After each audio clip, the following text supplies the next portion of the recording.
भाजप आमदार सर्वात दुःखी, कारण बाहेरून येणारे आमदार मंत्री होतात. अनिल देशमुख आज बारामतीला शरद पवार यांच्या नेतृत्वाखाली या ठिकाणी अनेक भटक्या विमुक्त जमातीतील पदाधिकारी यांनी पक्षात प्रवेश घेतलेला आहे. काही प्रलंबित मागणी आहेत, त्यासुद्धा पुढील काळामध्ये कशा पूर्ण होतील याचं काम केलं जाईल. बारामतीकर 100% सुप्रिया सुळे यांना निवडून देतील. आमचे 50 कोटी देऊन सरकार पाडलं. तोडाफोडीचं राजकारण 2 वर्षापासून सुरू आहे. विधानसभा येईल तशी इन्कमिंग अजून वाढेल. भाजप आमदार दुःखी, कारण बाहेरून येणारे आमदार मंत्री होतात. असं आहे, सर्वांना माहिती आहे, बारामती लोकसभेमध्ये माननीय इथल्या खासदार सुप्रियाताई सुळे गेल्या 15 वर्षापासून खासदार आहे. त्यांचं काम सर्वांना माहित आहे की प्रत्येक या इकडच्या जो की बारामती मतदारसंघातील ज्या विकासाच्या कामासाठी राज्य शासनाच्या माध्यमातून, केंद्र शासनाच्या माध्यमातून त्या सातत्याने प्रयत्नशील असतात. त्यांच्याच प्रयत्नाने अनेक महत्वाचे प्रश्न या भागातील सुटलेले आहे आणि सातत्याने मतदारसंघाच्या संपर्कामध्ये सुप्रियाताई असतात. तिथल्या कामाच्या बाबतीत त्या अतिशय सतर्क असतात. त्याच्यामुळे या जनतेला माहित असल्यामुळे 100% या मतदारसंघातील जनता मोठ्या बहुमताने सुप्रियाताईंना या मतदारसंघातून निवडून देतील, ही काळ्या दगडावरची रेख आहे. काल अमित शहा असे म्हणाले एका कार्यक्रमामध्ये की मुलीच्या प्रेमापोटी राष्ट्रवादी काँग्रेस पक्ष फुटला, तर पुत्रप्रेमाच्या पोटी शिवसेना पक्ष फुटला, असा आरोप केलेला अमित शहाजींना कल्पना नाही, त्यांना कल्पना नाही की इथे ज्या पद्धतीनं त्यांच्या पक्षाच्या माध्यमातून शिवसेना फोडण्यात आली. एका आमदाराला 50 कोटी देऊन आमचं सरकार पाडलं.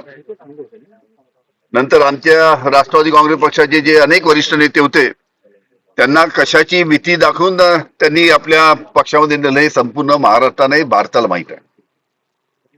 आणि अशा पद्धतीनं गेल्या 2 वर्षापासून तोडाफोडीचं राजकारण हे भारतीय जनता पार्टीच्या माध्यमातून महाराष्ट्रामध्ये चालू आहे. महाराष्ट्रातील जनता उघड्या डोळ्याने हे तोडाफोडीचं राजकारण पाहत आहे. काय महाराष्ट्रातील जनतेसमोर महागाईचा प्रश्न नाही, बेरोजगारीचा प्रश्न नाही, शेतकऱ्यांचे प्रश्न नाही, पण या प्रश्नाकडे दुर्लक्ष करून फक्त तोडफोड करायची, ईडी सीबीआयची भीती दाखवायची, 50 खोके देऊन आमदार फोडायचे, अशा पद्धतीनं हे संपूर्ण भारतीय जनता पार्टीचं काम चालू आहे. हे संपूर्ण महाराष्ट्रातील आणि देशातील जनता पाहत आहे. त्याच्यामुळे आता लोकसभेची निवडणूक आहे, याचं उत्तर या निवडणुकीमध्ये भारतीय जनता पार्टीला महाराष्ट्रातील जनता दिल्याशिवाय राहणार नाही, अशा प्रकारची परिस्थिती आहे. इंडिया आघाडीला किती जागा मिळतील महाराष्ट्रात? इंडिया आघाडीला 40च्या वरती जागा महाराष्ट्रामध्ये मिळतील. जशी लोकसभा जवळ येत आहेत त्या प्रमाणात इनकमिंग राष्ट्रवादी काँग्रेस, आता तुम्ही इनकमिंगची आता सुरुवात पुढे पहा. जशी आता लोकसभा जवळ येऊन आली तशी आता येऊन राहिलेत. विधानसभा आल्यानंतर अजून मोठ्या प्रमाणात इनकमिंग चालू होईल. कारण की ज्या पद्धतीने यांनी लोकांचा भ्रम निराश केला, दिशाभूल केली, त्याच्यामुळे लोकांचं मोठ्या प्रमाणात आता आमचेच जे मोठ्या प्रमाणात जे आमदार तिकडे गेले आहेत, पुढील काळामध्ये विधानसभेच्या निवडणुकीनंतर पहा मोठ्या प्रमाणात घर वापसी आमच्या आमदाराची झाल्याशिवाय राहणार नाही.